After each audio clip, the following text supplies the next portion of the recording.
Hello दोस्तों, स्वागत है आप सभी का आपके अपने यूट्यूब चैनल ज्ञान विजय क्लासेस पर। आपको पता है पिछली वीडियो में हमने क्या किया था। क्लास 6 का चैप्टर 2 किया था जिसका नाम है भोजन के घटक। उसके अंदर कुछ बच गया था, वो हम आज करेंगे। उसके अंदर हमने पढ़ा था भोजन के घटक क्या क्या होते हैं, कार्बोहाइड्रेट, वसा, प्रोटीन के बारे में पढ़ा था, विटामिन्स के बारे में पढ़ा था। तो आज हम उससे आगे पढ़ते हैं। तो इससे अगली वीडियो में हम क्या करेंगे, जो पिछला लेसन किया था और ये लेसन किया था, इन दोनों के वन लाइनर क्वेश्चन करेंगे और इनके क्या करेंगे, हम ऑप्शनल टाइप क्वेश्चन करेंगे, मल्टीपल चॉइस क्वेश्चन जो विभिन्न परीक्षाओं में पूछे जाते हैं। उनके लिए क्या रहेंगे, वो बहुत ही उपयोगी रहेंगे। तो चलो देखते हैं। संतुलित आहार। सामान्यतः पूरे दिन में जो कुछ भी हम खाते हैं उसे आहार कहते हैं। आहार किसे कहते हैं? जो कुछ भी हम अपने दैनिक जीवन में सुबह, शाम, दोपहर को जो खाते हैं वो क्या है? आहार है। हमारे शरीर की वृद्धि और अच्छे स्वास्थ्य को बनाए रखने के लिए हमारे आहार में वे सभी पोषक तत्व कौन से थे? कार्बोहाइड्रेट, वसा, प्रोटीन, विटामिन्स और खनिज लवण उचित मात्रा में होने चाहिए, जिनकी हमारे शरीर को क्या होती है? आवश्यकता होती है। कोई भी पोषक तत्व न आवश्यकता से अधिक हो और न ही कम, मतलब कि बैलेंस होना चाहिए। ज़्यादा भी ना होना चाहिए और कम भी नहीं होना चाहिए। हमारे आहार में पर्याप्त मात्रा में रुक्षांश तथा जल भी होना चाहिए। इस प्रकार के आहार को हम क्या कहते हैं? संतुलित आहार। कहने का मतलब क्या है, जो हम खाते हैं उसके अंदर क्या क्या होना चाहिए? कार्बोहाइड्रेट भी, वसा भी, प्रोटीन भी, विटामिन्स भी, खनिज लवण भी और जल भी। जो सभी चीज़ें क्या है, हमारे शरीर के लिए उपयोगी है, जो हमारी शरीर की वृद्धि करने के लिए, ऊर्जा देने के लिए, सभी चीज़ों के लिए क्या है? आवश्यक है। जो सभी चीज़ें किसी आहार में पाई जाती हैं उसे हम क्या कहते हैं? संतुलित आहार कहते हैं। क्या कहते हैं उसे? संतुलित आहार कहते हैं। चलो आगे देखते हैं। क्या है? दालें, मूंगफली, सोयाबीन, अंकुरित बीज। अंकुरित बीज किसके होते हैं? मूंग को अंकुरित कर सकते हैं, पानी में भिगोते हैं, एक दिन के बाद क्या हो जाता है, उसके वो अंकुर निकलना शुरू हो जाते हैं, अंकुरित हो जाता है। चना भी इसी प्रकार हो जाता है। किण्वित भोजन। किण्वित भोजन में क्या है? दक्षिण भारतीय भोजन जैसे इडली। आटे का मिश्रण, मिस्सी रोटी, थेपला, अनाज व दालों से बना। आटे का मिश्रण क्या होता है? जो हम रोटी खाते हैं अपने घर में, वो क्या होते हैं? आटे का मिश्रण। केला, पालक, सत्तू, गुड़, उपलब्ध सब्जियां तथा इसी प्रकार के अन्य भोजन कई पोषक उपलब्ध कराते हैं। इसलिए कोई व्यक्ति अल्प व्यय में भी संतुलित आहार खा सकता है। ये क्या कहता है? दाल, मूंगफली, सोयाबीन, मतलब जो भी ये भोजन के प्रकार हैं ये हम अब खा सकते हैं, हमारे घर पर हमें क्या है? उपलब्ध होते हैं। तो इसे कोई भी व्यक्ति अल्प व्यय मतलब कम खर्चे में प्राप्त कर सकता है और वह संतुलित आहार खा सकता है, जिससे उसके शरीर में कोई भी दोष उत्पन्न ना हो। ठीक है, चलो आगे देखते हैं। छिलका उतार कर यदि सब्जियों और फलों को धोया जाता है तो यह संभव है कि उनमें कुछ विटामिन नष्ट हो जाएं। क्या कह रहा है? हम क्या करते हैं? अपनी सब्जियों को धोते हैं, उसके बाद क्या करते हैं? छिलके उतारते हैं। ठीक है, तो ये बोल रहा है कि कई बार क्या है, उनके सब्जियों के छिलकों में क्या होते हैं? विटामिन्स होते हैं, और छिलका उतारने और उनके धोने के बाद क्या हो जाते हैं? वो नष्ट हो जाते हैं। जिस प्रकार हम दाल को कई देर पहले भिगोते हैं और उस जो पानी है उसको हम नीचे उडेल देते हैं। ठीक है, उसमें क्या हो जाते हैं? कुछ विटामिन्स की क्या हो जाती है? कमी हो जाती है, वो उस पानी के साथ क्या है? बहाकर चले जाते हैं। सब्जियों और फलों की त्वचा में कई महत्वपूर्ण विटामिन तथा क्या होते हैं? खनिज लवण होते हैं। चावल और दालों को बार बार धोने से उनमें उपस्थित विटामिन और कुछ खनिज लवण अलग हो जाते हैं। क्या देखो लिख रखा है ना इसके अंदर? चावल और दालों को बार बार धोने से क्या हो जाते हैं? जो उनमें विटामिन और खनिज लवण हो जाते हैं, क्या वो अलग हो जाते हैं। पानी के अंदर वो क्या हो जाते हैं? मिश्रण हो जाता है उनका और पानी के साथ वे बहाकर चले जाते हैं। चलो आगे देखते हैं। हम सभी जानते हैं कि पकाने से भोजन का स्वाद बढ़ता है।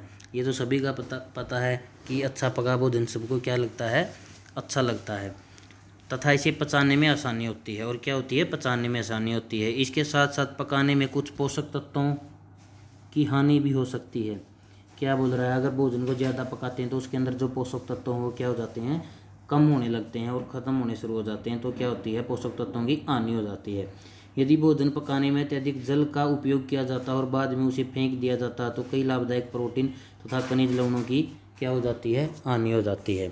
भोजन पकाने में जो जल का प्रयोग किया जाता है, अगर हम उसे फेंक देते हैं, जिस तरह कई बार हम सब्जी बनाते हैं किसी भी चीज़ की, तो उसके अंदर जो उसका ऊपर जो ज़्यादा उसके अंदर पानी है, हम उसे क्या कर देते हैं, अलग कर देते हैं। उसके साथ क्या अलग हो जाता है, प्रोटीन और खनिज लवण, वे दोनों क्या हो जाते हैं, अलग हो जाते हैं।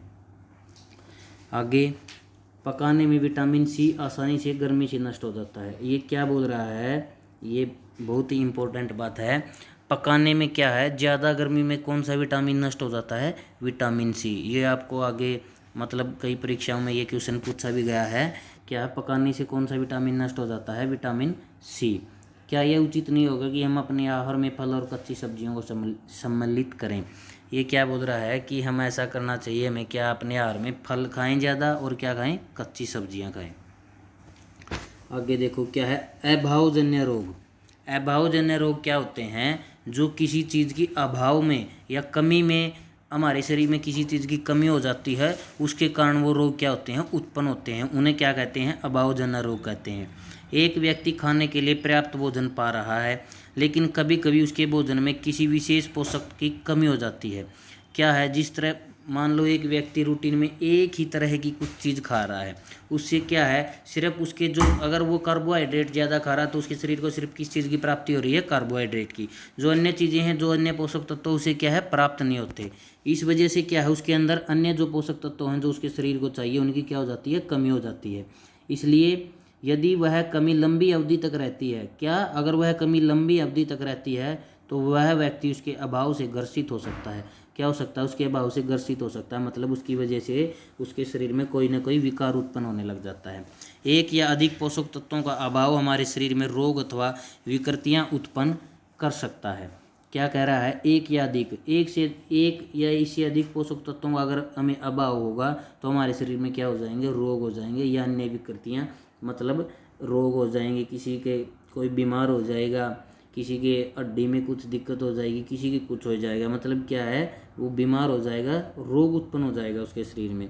वे रोग जो लंबी अवधि तक पोषकों के अभाव के कारण होते हैं उन्हें क्या कहते हैं, अभावजन्य रोग। जो रोग किसी पोषक तत्वों के अभाव के कारण होते हैं उन्हें क्या बोलते हैं, अभावजन्य रोग बोलते हैं। ठीक है, चलो आगे चलते हैं। यदि कोई व्यक्ति अपने भोजन में पर्याप्त प्रोटीन नहीं ले रहा है तो उसे कुछ रोग हो सकते हैं। देखो क्या बता रहा है इसके अंदर, प्रोटीन की कमी से कौन सा रोग हो सकता है, वृद्धि का अवरुद्ध होना। उसकी शरीर की क्या है, जो वृद्धि हो रही है वो क्या हो जाएगी, रुक जाएगी, अवरुद्ध हो जाएगी। चेहरे पर सूजन क्या हो जाएगी, उसके चेहरे पर क्या हो जाएगी, सूजन हो जाएगी, सोजिश हो जाएगी उसके चेहरे पर। बालों के रंग का उड़ना, सफ़ेद बाल हो जाएंगे जैसे। त्वचा की बीमारियां और पेचिश, पेचिश क्या होते हैं, दस्त। त्वचा की बीमारियां जैसे एलर्जी हो जाएगी, कुछ न कुछ कील मुहासे, मतलब उसके शरीर में कुछ न कुछ डिफेक्ट होगा, उससे क्या है, प्रोटीन की कमी के कारण। आगे चलते हैं। यदि प्रोटीन तथा कार्बोहाइड्रेट दोनों ही किसी व्यक्ति के आहार से एक लंबे समय तक अनुपस्थित रहें तो उसकी वृद्धि पूरी तरह से क्या हो जाएगी, अवरुद्ध हो जाएगी। क्या है, यदि प्रोटीन तथा कार्बोहाइड्रेट, प्रोटीन और कार्बोहाइड्रेट दोनों ही किसी व्यक्ति के आहार से, भोजन से एक लंबे समय तक, ज़्यादा टाइम तक अनुपस्थित, उसे प्राप्त ना हो, उसकी वृद्धि क्या हो जाएगी, पूरी तरह से रुक जाएगी। उसके शरीर की वृद्धि क्या हो जाएगी, रुक जाएगी। उसके शरीर का क्या नहीं होगा, विकास नहीं होगा। ऐसा व्यक्ति बहुत दुबला पतला हो जाएगा, वह इतना दुर्बल हो जाएगा कि चलने भी क्या हो जाएगा, असमर्थ हो जाएगा। क्या हो जाएगा, वो चलने में असमर्थ हो जाएगा। आगे देखो इसके अंदर क्या दिखाया गया है, ये क्या है, विटामिन्स की कमी से होने वाले रोग हैं। अभावजन्य रोग भी बोल सकते हैं इन्हें, कि किसी चीज़ के अभाव में ये रोग क्या होते हैं, उत्पन्न होते हैं। जो हमारे शरीर को जो चीज़ प्राप्त नहीं होती उसकी कमी में क्या शुरू हो जाते हैं, रोग होने शुरू हो जाते हैं। सबसे पहले देखो विटामिन ए। विटामिन ए की कमी से कौन सा रोग होता है, क्षीणता, दृष्टिहीनता। मतलब दृष्टिहीनता क्या होती है, जो देखने में उसकी आंखें क्या हो जाएंगी, कमज़ोर हो जाएंगी, उसे क्या है, कम दिखाई देने लगेगा। लक्षण देखो इसके क्या हैं, कमज़ोर दृष्टि, उसकी दृष्टि नज़र क्या हो जाएगी, कमज़ोर, अंधेरे रात में कम दिखाई देना। इसे रतौंधी भी बोलते हैं। क्या है, अंधेरे, मतलब जिस तरह शाम होती जाएगी, दिन ढलता जाएगा, रात होगी, तो उसको दिखाई देना भी क्या हो जाएगा, कम हो जाएगा उसको। कभी कभी पूरी तरह से दिखाई देना बंद हो जाता है। ज़्यादा कमी के कारण क्या हो जाता है, पूरी तरह ही दिखाई देना क्या हो जाता है, बंद। Vitamin B1। विटामिन B1 की कमी से, विटामिन बी का एक पूरा कॉम्प्लेक्स होता है, B1 B2, ठीक है, लेकिन इसके अंदर सिर्फ यही दिखाया गया है विटामिन B1। B1 से कौन सा रोग होता है, बेरी बेरी। बेरी बेरी रोग में क्या होता है, दुर्बल पेशियां और काम करने की ऊर्जा में कमी। दुर्बल पेशियां क्या है, उसकी जो पेशियां हैं वो क्या है, उनका विकास नहीं हो पाएगा, वह दुर्बल यानी कि वे कमज़ोर हो जाएंगी। और काम करने की ऊर्जा में उसे थकावट जल्दी महसूस होगी, उससे कोई भी काम ज़्यादा देर तक नहीं होगा। Vitamin C. विटामिन सी से कौन सा रोग होता है, शकरवी। विटामिन सी किस में पाया जाता है, खट्टी चीज़ों में, खट्टे फलों में पाया जाता है, जैसे नींबू है, मौसमी है, संतरा है, आंवला है। इनमें कौन सा विटामिन होता है, विटामिन सी। इसकी कमी से कौन सा रोग होता है, शकरवी। इसके लक्षण क्या है, शकरवी में क्या होता है, मसूड़ों में खून निकलना। मसूड़ों में क्या आएगा, जिसके शकरवी होगा, खून आएगा, घाव भरने में अधिक समय लगना। अगर उसे कहीं चोट लग जाती है तो उसका घाव क्या है, ज़्यादा टाइम में भरेगा। इससे आगे क्या है, विटामिन डी। विटामिन डी से कौन सा रोग होता है, रिकेटस। कौन सा रोग होता है, रिकेटस। विटामिन डी हमें कहाँ से प्राप्त होता था, हमने पढ़ा था, या क्या कहाँ से प्राप्त होता है, सूर्य से। और क्या है, दूध से, मांस से, अंडे से, मछली से, इन चीज़ों से भी विटामिन डी प्राप्त होता है। इससे क्या होता है, अस्थियों का मुलायम होकर मुड़ जाना। रिकेटस में क्या होता है, अस्थियां जो अपनी हड्डियां हैं वे क्या हो जाएंगी, मुलायम, नरम हो जाएंगी, और क्या हो जाएंगी, मुड़ जाएंगी। पूरे शरीर में क्या हो जाएगा, विकार उत्पन्न हो जाएगा। इससे आगे क्या है, कैल्शियम। कैल्शियम की कमी से कौन सा रोग होता है, अस्थियां और दंतक्षय। दंतक्षय आपको पता भी होगा, हड्डियां और दांतों का निर्माण किससे हुआ है, कैल्शियम और फास्फोरस से। तो क्या हो जाएगा, अस्थियां, जो हमारी अस्थियां हैं उनमें विकार आ जाएगा। और दंतक्षय, दांत क्या हो जाएंगे, कमज़ोर हो जाएंगे। कमज़ोर अस्थियां और दंतक्षय, इसके लक्षण क्या है, अस्थियां क्या हो जाएंगी, हड्डियां कमज़ोर हो जाएगी, दंतक्षय, दांत कमज़ोर हो जाएंगे, उसके टूट जाएंगे जल्दी। आयोडीन। आयोडीन से कौन सा रोग होता है, घेंगा। घेंगा, इसे क्या, गाइटर भी बोलते हैं। इसमें क्या होता है, गर्दन की ग्रंथि का फूल जाना। गर्दन के अंदर हमारे जो नीचे ग्रंथि होती है वह क्या हो जाती है, फूल जाती है, सूजन सी आ जाती है उसके ऊपर। बच्चों में मानसिक विकलांगता। मानसिक विकलांगता कैसे, वे इधर उधर की ऐसी वैसी बातें करेंगे, मतलब। इससे आगे क्या है, लोह। लोह से कौन सा रोग होता है, अरक्तता।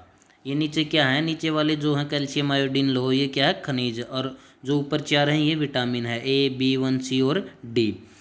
तो लोह से कौन सा रोग होता है, अरक्तता। अरक्तता क्या होती है, कमजोरी, क्या हो जाती है, खून में, मतलब हीमोग्लोबिन की कमी हो जाती है, और शरीर में क्या हो जाती है, कमजोरी उत्पन्न हो जाती है, उसे क्या बोलते हैं, अरक्तता बोलते हैं। आगे देखो, ये कुछ क्या है, मुख्य पॉइंट है इसके।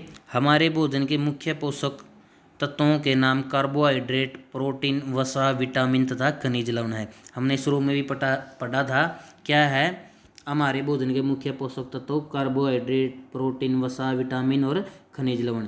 इनके अतिरिक्त भोजन में आहारी रेशे तथा क्या होता है, जल भी शामिल होता है।